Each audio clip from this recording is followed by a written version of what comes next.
reka nongere ngusuze wowe ukunda TV yacu. Ukomeje rero gukomeza kugenda ubana natwe, amahoro y'Imana akomeze kugenda abana nawe aho uri mu majyepfo, amajyaruguru, y'Iburasirazuba ndetse n'iburengero bwaryo. Amahoro y'Imana akomeze kugenda abana nawe. Ikirero dukomeje kugenda tukwifuza no gukomeza kugenda ugirira umugisha mu byo urimo byose, kugira ngo ubashe kuba wakomeza kugenda uryoherwa n'ubuzima. Rero mukomeze kugenda muryoherwa n'ubuzima aho uri, ubuzima butakumereye neza, ukomeze kugenda wihanganira ubuzima ubayemo. Nanone aho uri mu buzima bumeze neza cyane, ukomeze kugenda uburyoherwa kandi ukomeze kugenda ufasha abandi, ukomeze kugenda baryoherwa n'ubuzima. Byose rero ni hano ku Isumo TV rigiye kugenda bibera. Ibindi byinshi urakomeza kugenda ukenera ko wagenda umenya, byose ni hano ku Isumo TV. Amakuru ya siporo yo ni akagaruka hano ku Isumo TV, ubundi ukomeza kugenda umera neza cyane. Nanone reka mubwire ko ushobora nanone kubana natwe aho watwegera kuri 078 72888 ubundi ukaduha igitekerezo cyawe mu gikari. Nanone ushobora kuba wakinyuza aho ngaho muri comment, hose tuba tugenda tubibona umunsi ku wundi. Reka duhere ku butumwa bw'abakomeje kugenda batubwira bati mukomeze kugenda mutubwivusomera ubutumwa. Uyu nguyu rero n'uwitwa Dusemana Dominique nawe akomeje kugenda avuga ati muri Imana akomeze kugenda abana nawe, komeza uduhe amakuru. Nanone tukomeje gusaba ko wadukorera amakuru kuri Gikundo. Yego, turi amakuru turaza kugenda tuyabaha. Nanone uyu nguyu witwa Mbarubukeye Emmanuel akomeje kugenda avuga ati mukomeze muduhe amakuru ya Gikundiro yacu, turayashaka cyane, dore ko amatransfers yo muri kugenda mutubwira amenshi muri gukomeza kugenda agaragara ko ari ukuri. Nanone uyu nguyu witwa Matabaro Jean Derape aravuze ati komeza ubane natwe kandi nawe ukomeze uduhe amakuru meza kuri Rucaca. Yego, amakuru ndaza kugenda nyabahereza, ngenda mbabwira abakinnyi bamwe bari gukomeza kugenda basinya. Nanone uyu nguyu witwa Dusabimana Prote aravuze ati nge nitwa Dusabimana Prote, merera hano mu murenge wa Nyabimata. Ukomeze rero kugenda uduha amakuru kuri APR FC yacu cyangwa se Gitinyiro. Uyu nguyu witwa Nsanze Abaganwa David akomeje kugenda tubwira ati ngewe nitwa Nsanzabaganwa David, ndabakurikiye cyane, ndi hariya muri South Sudan. Yego, rero nawe tukomeje kugenda tugushimira. Uyu nguyu witwa Eritier Ntambara akomeje kuvuga ati nanjye ndi hano mu Bushinwa, ndabakurikiye cyane 5 kwa 5. Sasa rero reka mbende cyanga ubutumwa ndaza kongera kubusoma, ubundi nze guhita ngaruka namamaza mite nkomeza mbakubita amakuru yajyanye n'amatransfers agiye atandukanye. Amatransfers rero agiye atandukanye ari kugenda avugwa nuko umukinnyi witwa Serumogo ari kugenda avuga ko equipe ya Rayon Sport yaba yatangiye kugenda imugera amajanja nyuma yo kwigaragaza muri equipe nationale hariya muri Cameroon ndetse no muri Afrika y'Epfo, ko yagiye agaragara ko ari umukinnyi w'umuhanga. Uyu nguyu nawe ni umwe mu bakinnyi bashobora kuba equipe ya Rayon Sport yakomeza kugenda ikorana nabo. Nanone uyu nguyu witwa nguni kugenda mbaha ka sample, ndaza kugenda mbyinjiramo mbahereza fact to fact, mbahereza amakuru kandi kugira ngo mukomeze kugenda mumenya uko deal zo ziri kugenda zikorwa. Nanone uyu nguyu witwa Rutanga Eric Kamotera, mwibuke ko nawe ari umwe mu bakinnyi bari kugenda abegereza ku musozo w'amasezerano yabo muri equipe ya Police FC. Uyu nguyu rero nawe ni umwe mu bakinnyi ushobora kuba batwazabona muri equipe ya Rayon Sport mu mwaka utaha, aho bashobora kuzagaruka. Nguwo nawe nundi. Nanone biragenda bivugwa ko umukinnyi witwa Nijyana Clement nawe mu makuru dukura mu bantu b'imbere muri Rayon Sport bashobora kuba bamaze kurangiza deal yiwe, yamaze gusinya. Ngawe nawe nundi. Nanone kamubwire ko uwitwa Cezari Manzoki cyangwa se Kaizari Manzoki Mkongomani, Meri Biteri wa shampiyona y'Ubugande, umukinnyi wa Vipers, nawe ni umwe mu bakinnyi rero bashobora kuba baza muri equipe ya Rayon Sport isaha ku yindi. ndavuga isaha ku yindi, wenda ushobora kumva ari ibintu by'ibitangaza ariko ni isaha ku yindi. Buri wese rero transfer turagenda tunyuramo muri detail, noneho tuyidetaye. Reka tubanze twamaze ubundi tuze kugaruka tuguha idonido ku makuru ari kugenda avuga muri transfer zigiye zigezweho muri kano kanya. Nanone reka nkwibutse ko turi kumwe na MTCC Limited cyangwa se Maita Contractors and Consultants Limited, aho ikomeza kugenda ivuga ati turakugezaho serivisi zitandukanye za MTCC Limited zirimo architectural design, structural design, execution, supervision, kugwazanira ibikoresho cyangwa se shipment y'ibikoresho no kuba yabikugezaho aho uri hose mu Rwanda, ibikoresho byose byo kuri chantier ibikugezaho. Nanone irakomeza igenda ikubwira iti igenda ikubwira iti ushobora kuba nanone wabasha kuba twagushakira ibyangombwa by'inyubako. Nanone dushobora kuba tukakudesigningira inzu ariko tubanje kukurebera ubwoko bw'inzu bujya mu kibanza cyawe kugira ngo hato utazisanga washatse kubaka inzu itari muri master plan. Byose rero ni MTC Limited cyangwa Maita Contractors and Consultants Limited ikomeza kugenda ikubera ivuga ati komeza gende uture heza, utuze heza, ndetse nawe utuzwe heza. Nanone tuba na Tom Transfers. Tom Transfers irakubwira iti tugufitiye service zitandukanye, kugenda mvuga imwe ku yindi. Service irimo kuba wayituma imodoka, ni service ijyanye na transport nyine. Ahangaha irakubwira iti iyo udutumye imodoka nshyashya tugiye kuyikuzanira hanze tugutiza yuba ugendamo ku buntu. Service yarandi hano wayumva. Nanone reka nkubwire ko iyi Tom Transfers ikomeza kugenda nayo ikubwira iti ushobora kuba wahahira muri supermarché zacu. Iyo ngiyo ni service yo aho ubashobora guhahira muri supermarché za Tom Transfers ukabasha kugenda nawe umera neza cyane. Irongera ikubwira iti ushobora kuba nanone wa muri apartment nziza. Nanone ikigeretseho izi serivisi ushobora kuzibukinga uciye kuri www.tomtransfers.rw cyangwa se www.tomtransfers.rw, ubundi ukabasha kugenda umera neza cyane. Nanone kankwibutse ko ushobora kuba wabana na Airtel mu gihe ukeneye itumanaho rigezweho, kwishyurwa ndetse no kuba waha umuntu mwahanahana amafaranga n'ubuntu kuri Airtel. Kudakoresha Airtel ni ukunyagwa zigahera. Koresha Airtel ubundi ibindi byose ukomeze kugenda ubitubaza. Kwishyura kuri Airtel Pay ni ubuntu. Nanone ushobora kuba wakoresha 4G idacikagurika, aho waba ukeneye gukoresha streaming izarizo zose, kuba wacata, kuba wareba amavideo atandukanye, byose ni ku giciro gitoya kandi ugahabwa internet idakataguye cyangwa se idacikagurika. Byose rero urasibye kuri Airtel ntandi hantu wabisanga. Andikamo jya kuri Airtel Service Center yawe ikwegereye, ubundi ubashe kugenda ubona serivisi zigiye zitandukanye, ndetse ubashe no kuwagura udutelefone twiza tugezweho cyane. Kamwe mutse ko turi kumwe na DJT ikubwira ati turagufasha muri live streaming, videography, photography, muri branding, promotion, kuba nanone ushobora kuba waza ukaba wayigiraho bakaba bakwigisha gukoresha imbuga nkoranyambaga uzibyaza amafaranga. Ibi byose rero nta handi hantu wapfa kubikura usibye muri RDG Studio, aho ukomeza kugenda bagufasha uburyo wagenda wigamo ukayibasha kugenda ukorera amafaranga. Ushobora kubura umumama uvuga ati umugabo wanjye barambwira ati kuki ntashaka akazi, ushobora kumutungura urimo uramwereka amamiliyoni n'amamiliyoni yo kugenda yinjira ukorera amafaranga utavuye mu rugo. Hari gukora content zawe, ubundi ushaka kuba uteka neza ukaba wabishyira ku mbuga nkoranyambaga bikaba byakubyarira amafaranga. Ushobora kuba uri umwarimu mwiza ushoboye kwigisha ariko ukaba warabuze akazi, ukaba wakwifata video uri muri yigisha ukigisha nk'isomo runaka ukabona abantu bakureba. Nanone ushobora kuba ufite ibindi bintu ushoboye kuba wakora, ushuze izindi craft zigiye zitandukanye cyangwa se izindi art zigiye zitandukanye wakora ukaba wabona amafaranga agiye atandukanye kandi menshi.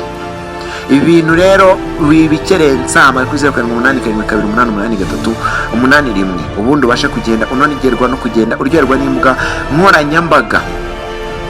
reka rero twigarukiye kuri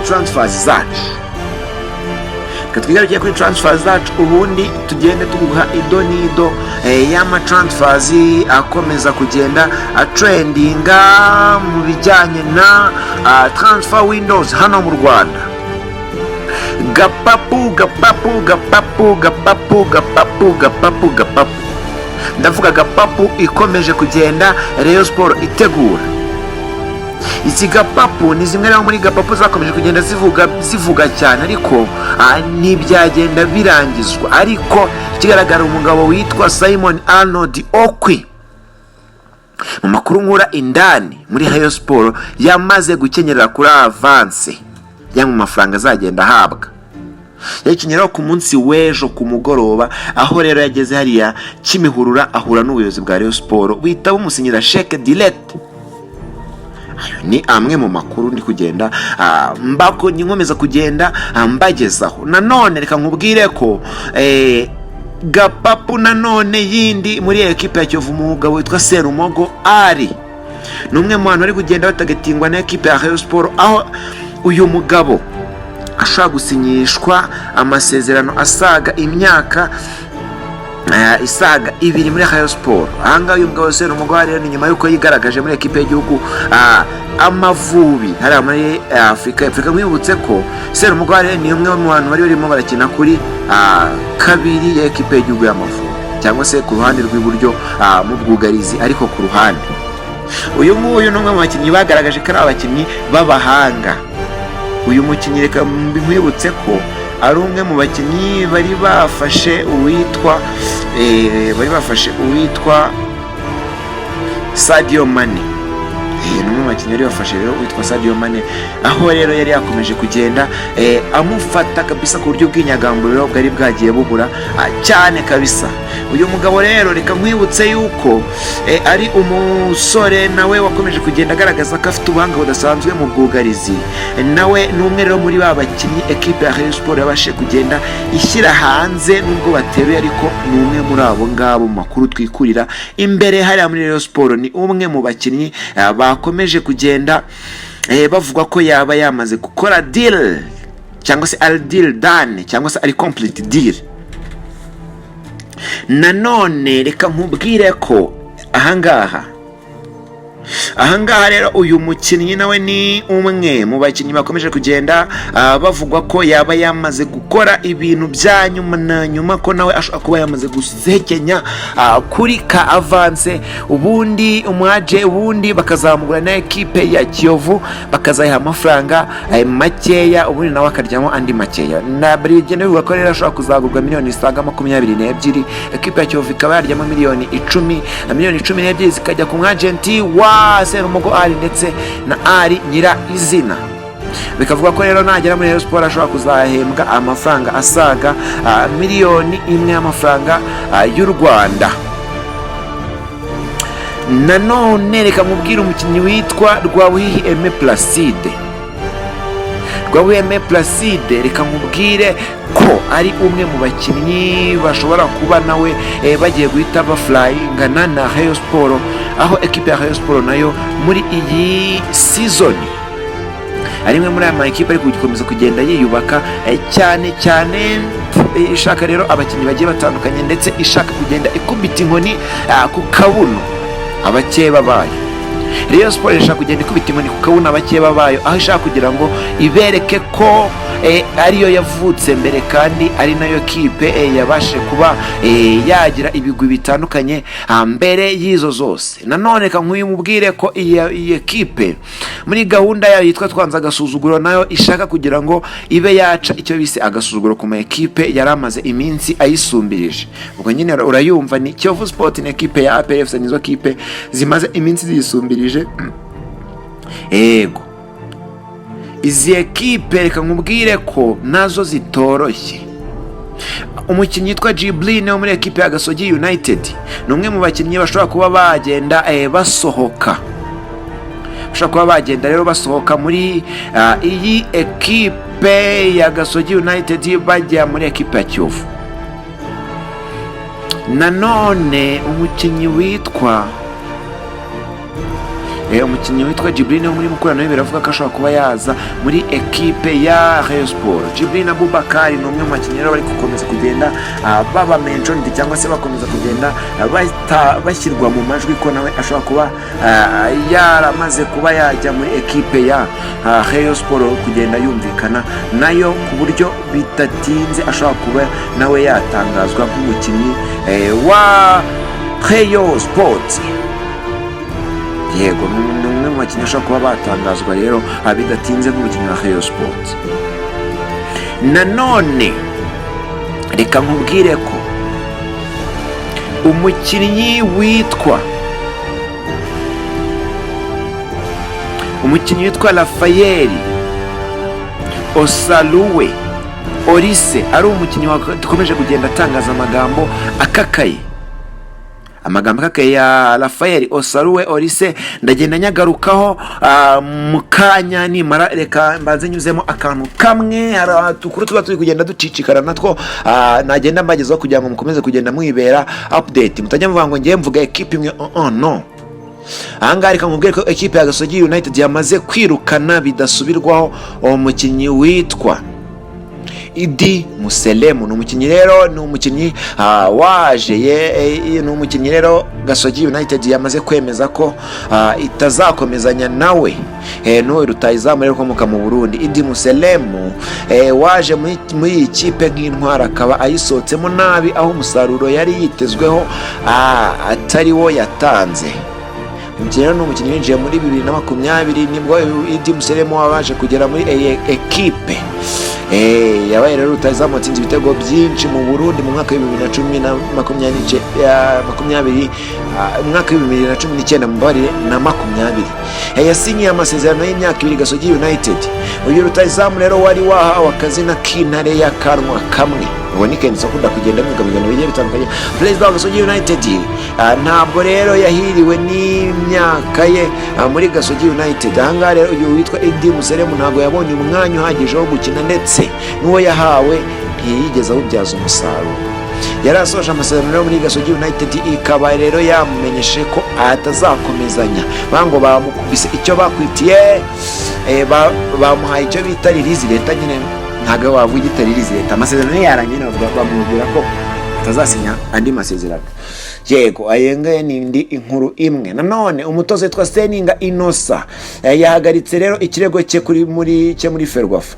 Ahangaha reka nkubwire ko umutoza Seninga Inosa yahagaritse ikirego cye yari yarezemo Musanze FC kumwirukana mu buryo bunyuranyije n'amategeko. Ni nyuma rero y'ubwumvikane hagati y'impande zombi. Rero tariki ya 23 Gicurasi 2021 nibwo Seninga Inosa wari umutoza mukuru wa Musanze FC yirukanwe hagati mu mukino.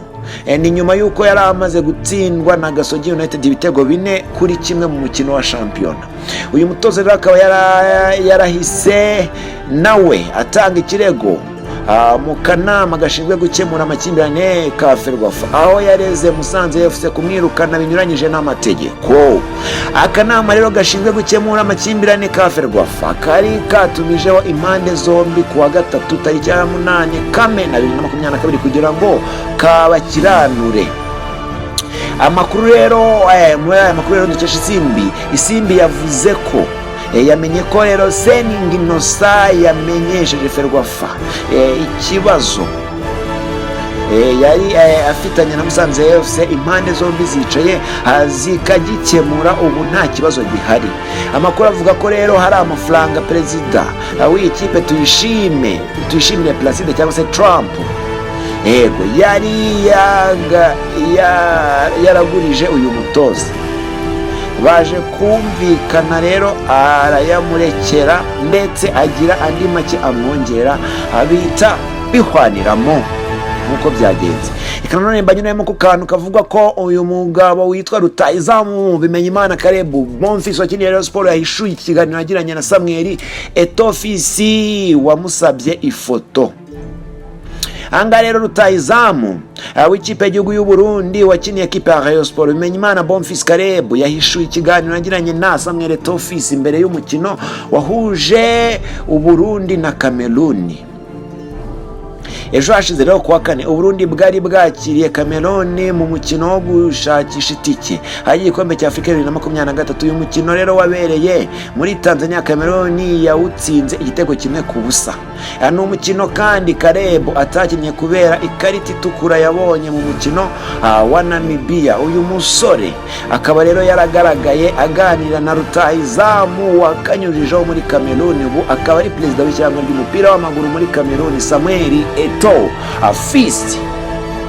Rero ikiganiro cya mbere yabajije Karebo ni impamvu atakinnye, undi ati nakuyemo umwenda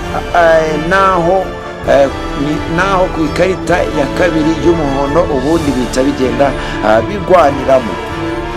Nanone yakomeje avuga ko ikiganiro cyakurikiyeho yamubwiye ko ari umukinnyi mwiza kandi yizeye ko umukino wo muri Cameroon azawukina. Ati uri umukinnyi mwiza, ndizera ko nzakubona ubutaha mu mukino wo muri Cameroon.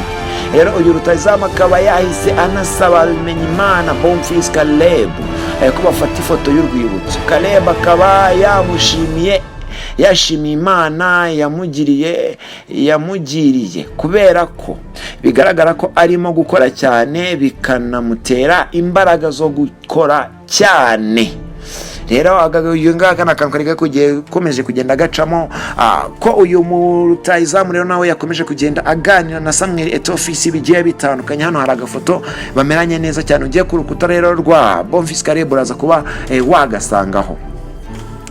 Nanone kanigarukire ntabwo ko ngiye kubabwira akantu kanyuma ubundi nkahita ncutsa nkahita mbabwira ati hasta la vista ubundi ibintu bikamera neza. Reka mpite mbabwira ko umukinnyi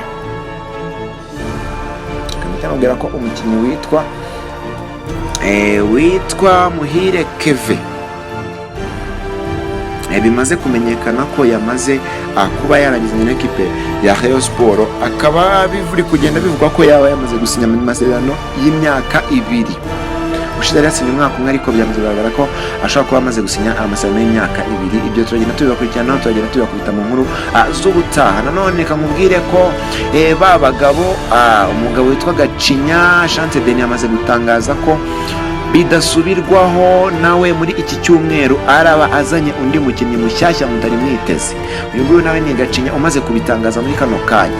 Reka mubwire ko umugabo witwa Muvunyi Paul nawe kuri za miliyoni yari yemeye zisaga 25 ashobora kuba yongereye izindi miliyoni 5 zika miliyoni 30 kugira ngo Rayon Sport ikomeze kugenda yiyubake.